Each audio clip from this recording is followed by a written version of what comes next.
One of the most rewarding experiences for me has been to study brain science and apply it to the experience of parenting.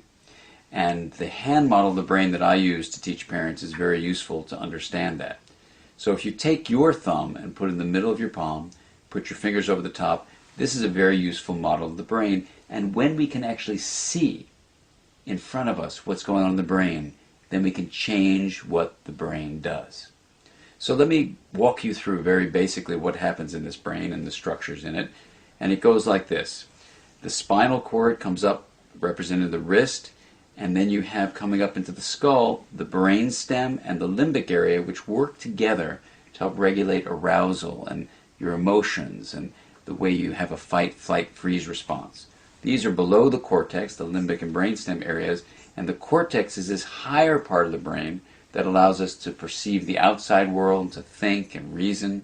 And this frontmost part of the brain, right behind your forehead, so the person's oriented like this, is actually the part that regulates the subcortical, limbic, and brainstem areas.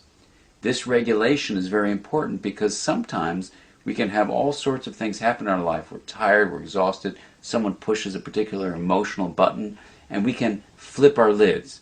So rather than being tuned in and connected and balanced and flexible, we can lose all of that flexibility, even lose moral reasoning, and act in ways that are terrifying to others, including our children.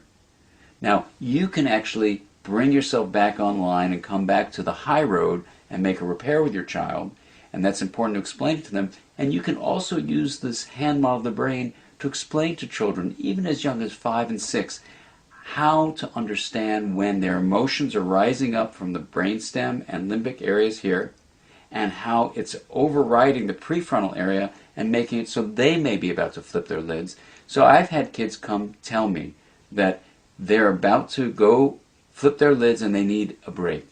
They need a timeout. And by even just naming that, they can tame it. And that's the power of using the hand model for ourselves and our children to help us all make sense of what goes on in the emotional communication that we have in the course of day-to-day life.